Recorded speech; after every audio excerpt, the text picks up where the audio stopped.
Üçüncü sayı. Aha.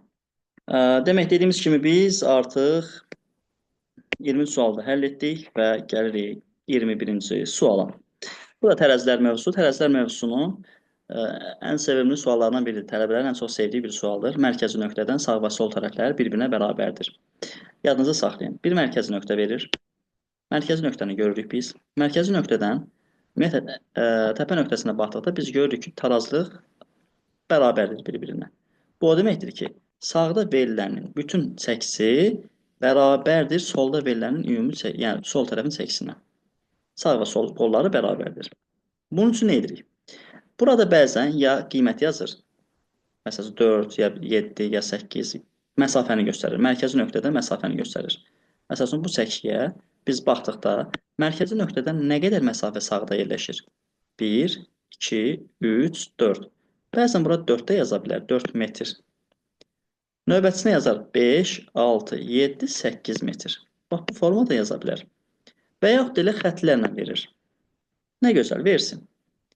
Dediyimiz qaydanı gəlin riayət edək. Dedik ki, tərəzinin sağ və sol qolları bir-birinə bərabərdir. O zaman solunda yerləşən 1, 2, 3, 4 metr məsafədə həm F yerləşir, həm də 2 yerləşir. Onda yazaram 2 üstə gəlinsin F, vurulsun həmin o məsafəyə. Hər zaman çəki daşını biz məsafəsinə vururuq, bərabər edirik digər tərəfdəkilərə. Bu da olacaq 1, 2, 3, 4, vurulsun 5, 20, üstə gəlinsin. 5, 6, 7, 8 vurulsun 7, yəni 56-ya. Buranı vurub açaram, eləyər. 2 üstə gəlinsin, 4 vurulsun 2, 8, üstə gəlinsin 4F bərabərdir 76-ya. 4F burada nəyə bərabərdir yoldaşlar? 76 çıxılsın 8. Neçə eləyər? 68 eləyir? Eləyir. F burada nəyə bərabərdir? 17-yə.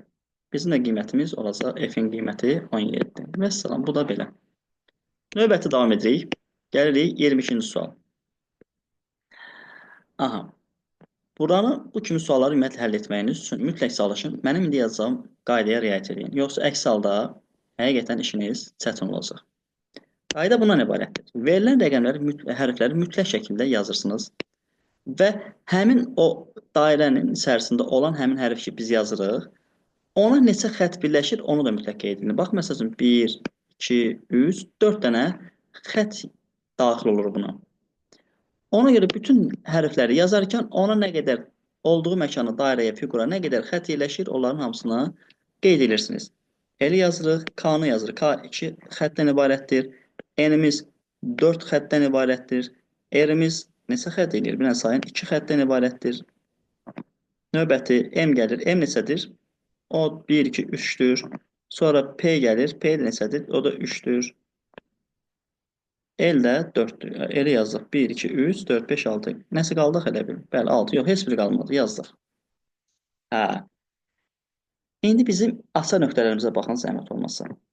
Həmişə belə variantlarda dörtlüklərdən yola çıxmayın. Çünki dörtlüyün xəttlərində 4 dənə özündən başqa 4 dənə xətt birləşir. Onların bir-bir tətbiq etmək bizim vaxtımız alır. Mütləqdir ki, ən qısa olan xəttlər sayından yola çıxırıq. Bu ya K-dır, ya da R-dir. Hər ikisinə də baxacağım. K-ya birləşən hərflər hansıdır? Biri L-dir, hansı ki 4 xəttdən ibarət olan L. Biri də qoşulanın biri nədir? N. O da 4 xəttdən ibarətdir. Aha. Amma R-ə baxın zəhmət olmasa. R-in özünün biri qoşulub M-ə 3 xəttdən ibarətdir. Bir də qoşulub N-ə, o isə 4 xəttdən ibarətdir. İndi biz burada baxmayaraq ki, yerləri dəyişilir, göstərilən, yəni əslində xəttləri vurub yerini, amma əlaqələr itmir. Yerlərin, hərflərin yerini dəyişsə də, amma əlaqəsi itmir. Olduğu kimi qalır əlaqə. Gəlin baxaq zəhmət olmasa, harda ikili xəttləri var? Baxıram, ikili xətt bir burada var. Bir də ikili xətt burada var. Gəlin bu ikili xəttlərin hansı xəttli xanlarla, fiqurlarla birləşdiyini nəzərə yetirək. Baxın, bu Y birləşdiyi biri budur, bir də budur. Demək, birləşdikləri, baxın, neçə xəttidir? 4 xəttir. Bu neçə xəttidir? Bu da 1, 2, 3, 4 xəttir. Demək, bu Y nə olacaqmış? K yoxsa R? Əlbəttə ki, K olacaq. Niyə yoldaşlar? Çünki onun 2 dənə özündən çıxan xəttlər dörtlüklərə gedib birləşir. Demək, y-imiz burada olacaq. Sevil xanım. K. O zaman burada nə olacaq? Burada olacaqdı R yoldaşlar. R. R'in də biri dörtlüyə gedir, biri üçlüyə gedir. Üçlüyə gedən hansıdır? M. Demək, burada olacaqmış M. Onda biz R'dən biri M-ə gedirsə, digəri nəyə gedəcəkdi? Baxın yoldaşlar, R'dən biri M-ə gedirsə, digəri N-ə gedir. Onda mən buraya yazaram mı? Bax, bu dördükləri silin, bizə mane olmasın, gözümüz ağrıtmasın. Burada mən N yazaram. Düzdür? Onda bizim cavabımız məlum məsələ. X-imiz elədi neçə? N. Vəssalam, yorumluq özümüzü. N-lə K var mı? Baxın, görün zəhmət olmasa. Niyə N-K dedim, K-N demədim? Çünki birincisi X-i soruşur, qiyməti N-dir. Y-i soruşur, qiyməti K-dır. N-K var, bəli var. Aydın oldu mu Sevil xanım? Bəli, anladım. Nədə yanlışınız var idi, indi özünüz baxarsınız sonra. Növbəti, baxırıq başqa bir suallara. Bəli. 23-cü sualda məntiqi əlaqə var, variable testinə uyğundur. Ümumiyyətlə, hara gedirsə gedin, variable testlərə rastlaşırsınız. İstənilən məntiq suallarında bu mövzuya toxunulur və tələbələrin də ən çox zəif nöqtələrindən biridir. Çünki indiki tələbələr həqiqətən dünya görüşü çox zəif olur. Adicə kənd qəsəbənin, rayon şəhərin fərqlərini bilmirlər, inzibati dairələrin olduğunu bilmirlər deyə bu kimi suallarda yanılırlar. Məsələn, İmişli bildiyimiz cəhətdən onun özü şəhəri də var, rayonu da var təbii ki. Rayonun özünün də bir kəndi var. Sarxanlı kəndi. Bakının da demək nəyini axtaracaq? Özü şəhərdirsə, onun ən qısa olanı rayonun vermir. Görürüz, rayonun versəydi İmişlinin qarşısında mən elə İmişli yazardım. Demək, İmişlinin qarşısında Sarxanlı yazırsa, buranın şəhər, digərini isə kənd olaraq götürüb. Okey? Burada isə şəhər yazılıbsa, yoldaşlar, demək, onun biz rayonun deyil də kəndini axtarmalıyıq. Xətai olsun, Suraxanı olsun, Abşeron olsun, Yasamal olsun, bunlar hamısı rayon olaraq var. Bəli, deyə bilərsiniz ki, bəziləri kənd olaraq da var. Yasamal kəndi də var, bəli, başa düşürəm. Xətainin səhv etməsi kəndi də var, bilirəm. Amma eyni zamanda bunların rayonu da var deyə mən onları seçə bilmərəm. Mütləq şəkildə Mərdəkan. Mərdəkan özü Xəzər rayonunun tərkibində olan bir kənddir. O da şəhər olaraq Bakıya tabedir. Demək, cavabımız olacaq A variantı. Növbəti. 24-cü sual. Bu tipli suallar elə bir suallardır ki, biz müəllimlər belə nə qədər işləsək də, bu kimi suallara baxdıqda gec görə bilərik, ümumiyyətlə görməyə bilərik. Bu kimi hallarla rastlaşırlar. Gəlin görə 11-dən 61-i necə edib ki, 8 alıb. Bir icazənizlə baxım elə özümdə. Mən inanırsınız buradan gördüm elə. 13-dən 14-dən gördüm ki, toplayıb 27 eləyir. 13-ün üzərinə 14 gəlib toplayıb 27 eləyir və bunu 9-a bölüb həmin o 3-ü alır. Gəlin yoxlayaq digərində. 11-dən 61-in 72 eləyir. 72 9-a bölündə bəli 8 alır. O zaman 27-dən 27-yə toplayıb 54, 9-a böldükdə 6 almış olaraq yoldaşlar. İstəyirsiniz Sevil xanım, siz digər yoldaşlara yazın qoşulsunlar, olar mı? Bizim olan dərsimiz başlayırsa birazdan səbirli olanları gözləyirlər. 5 dəqiqədə biz buranı bitirərik. 25-ci sualda yenə də ədəd ardıcılıqlardır, amma fərqli bir ədəd ardıcılıqlardır. Fikir verirsə, hər biri fərqli nüanslarına toxunuram. Yuxarıda verilmiş qanun uyğunluğu tətbiq etməklə 3-cü əddi 7. Buranı biz sonra davam edərik. Olarmı ki, birinci qanun uyğunluğu tapaq, daha sonrası yenə də bizdə. Baxıram, 7, 11, 5-dən necə gedib əlaqə? Üstə gəlib 4, çıxıb 6, vurub 2-yə. Görə yenə də eyni qayda ilə gedir. Üstə gəl 4, çıxıb 6, vurub 2-yə. Bəli. Demək, bizim qaydamız budur. Plus 4, minus 6, vur 2 qaydasıdır. Əla. Bu qayda ilə mən davam etsəm, axıra qədər gedəcəyim və doğru olduğunu görəcəksiniz. İndi mənə deyir ki, yuxarıda verilmiş qanun uyğunluğu, yəni buna tabe olan bir ədədlər var.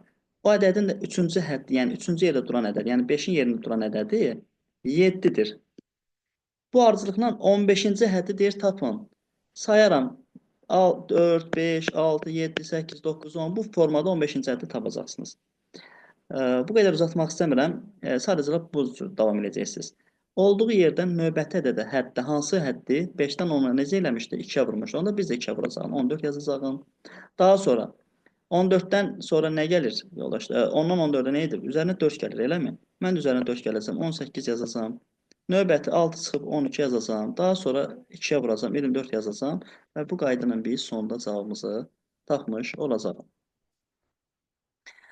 Bu sual yanılmıramsa 2022-ci ilin sualıdır. Dövlət qulluğuna düşmüş bir sualdır. Bunu özüm burada qeyd eləmişəm. Şimdi 6-cı sualda bir baxaq görək necə eləyib hələ. Baxaq görə necə eləyib bunu. Mən inamsız görə bilsəm hələ bir bunu. Bəlkə bölmə əməliyyatı da bir baxaq. Bəli, deyəsən bölmə əməliyyatıdır. Bir dəfə 24-ü 3-ə bölüb 8 alıb. 42-ni 7-yə bölüb. Görək odurmu? 6 alıb. Sonra 24-ü 4-ə bölüb. Yenə də 6, 5. Qaynağını həll edin. Bura 4, bura 3, bura 2 olacaqsa onda 7 olmalıdır. Belə çıxır.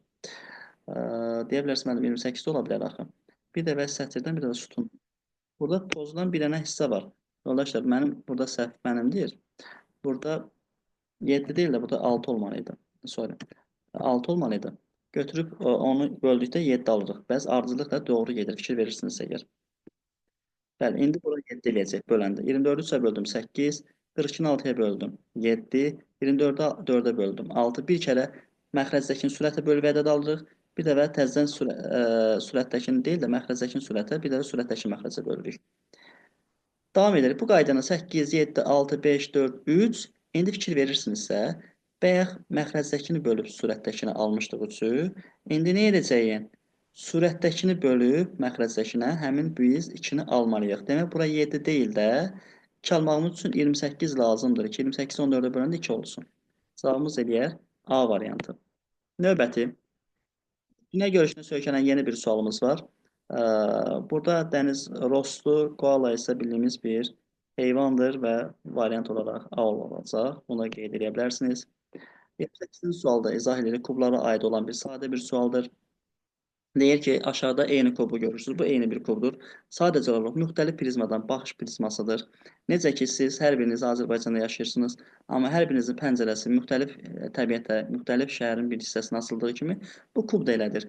Müxtəlif prizması var və istənilən baxış prizmasından o dəyişir yoldaşlar. Niyə? Çünki kubun 6 üzü var. Hər baxış tərəfdən biz onun yalnız 3 üzünü görə bilirik. Davam edirəm. Mənə deyir, F-in sağında B var, C F-in üzərindədir və s. ilə axır. Biz buradan nədən yola çıxacağım? Mənə məsələn, burada deyir ki, D-nin sağında 2 yazıb. Eləmi? Burada nə verir D-nin sağında? F verir. Demək, F elə 2 demək deyilmi yoldaşlar? Və yaxud da D-nin üstünə C yazıbsa, elə 1C demək deyilmi yoldaşlar? Doğru getdi. Bizə də biri soruşur, ikini soruşur. 1C olacaq, 2 də F olacaq. Bu qədər sadə. C ilə F var. Bəli, var imiş. Elə bildim, bu da yoxdur. Deyəcəm, bu qədər səhvlər olmaz olsun. Gəlir 29-cu suala. Fəza fiquru, digər də fəza figurudur. Fəza fiquruna biz baxdıqda nə görürük? Demək, mənə deyir ki, bu ən üst hissədədir. Baxmayaraq ki, bu fiqur silindr deyirlər də, buna bilirsiniz. Kub formasında olan bir silindirdir. Baxıram ki, 1, 2, qələm açın icazənizlə. Sorry. Qələmi açdım, bəli. Mənə deyir 1, 2, onun yuxarı hissəsində A var, 2-nin yuxarı hissəsində, o bir ikincidə B yazıb və s. ilə axır bu cür davam edir. Mənə deyir bu cür yığılıb. İndi biz buradan ABC-ni tapmalıyıq. Haradadır ABC? Buradadır. Yoldaşlar, gətirərəm bunu mən bir-bir fırladaram. Baxın, yazaram bu formada. Mən bunu bu formada çevirərəm, gətirib qoyaram. Digərlərinə, qonşu üzvlərdə göstərərəm ki, necə olur. Bunu biraz qələmi nazikləşdirək. Biraz da qələmin qırmızı rəngə çevirək, mane olmasın.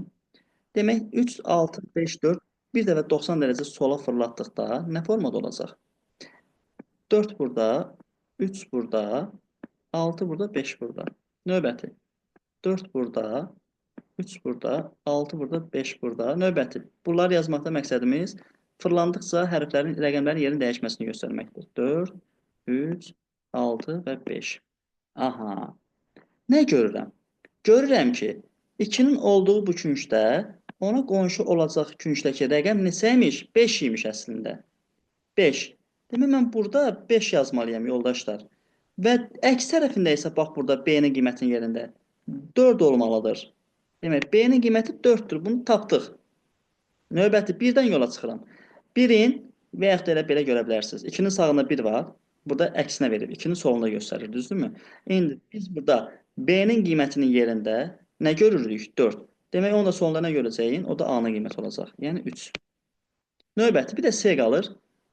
B-nin aşağı sol küncündə olacaq. Ədəd isə, rəqəm isə həmin o C-nin qiymətidir. Və yaxud da elə siz AB-nin qiyməti 3 və 4 olaraq da buradan da yola çıxa bilərsiniz. Bu da baxıram ki, mənim artıq 3 variantım gedib, əlimdə 2 variant var. Onun hansının doğru olduğuna gəlin baxaq zəhmət olmasa. Baxıram ki, 2-nin qiyməti nə idi? 2-nin B-nin qiyməti nə idi? 4-dür. 4-ün aşağı tərəfində nə verib bizə? Mən icazənizlə bunları silim. Baba, bu xəttləri silim. Mənə mane olur, gözüm qasırdır. Baxıram ki, demək 3, 6 olan hissə də buradadır. 3, 6 burada olanda 4, 5 onun qarşısındadırsa və 4, 5 ilə də 8, 7, okey, gəlir üst-üstə düşür. Burada 7 və ya 8 olacağını tapmalıyıq. İndi biz baxın, zəhmət olması görəcəksiniz.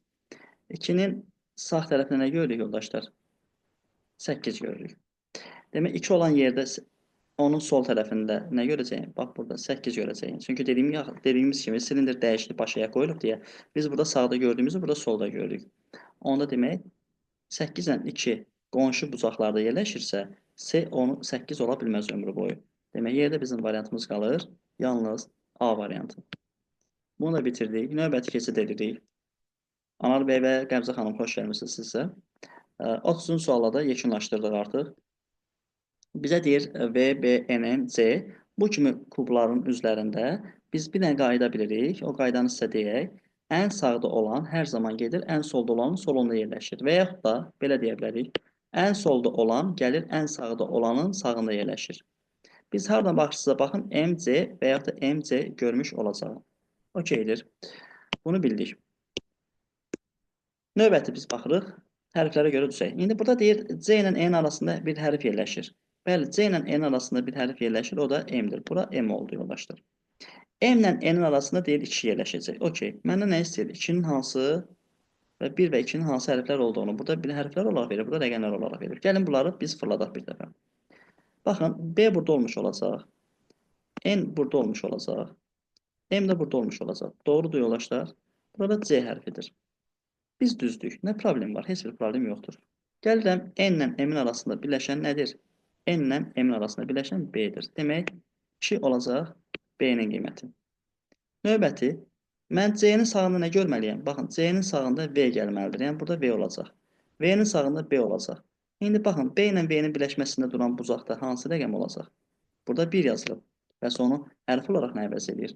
B ilə nəyə əvəz edirdik? B-nin arasında. B haradadır? B ilə V. B ilə V-nin arasında D dayanır.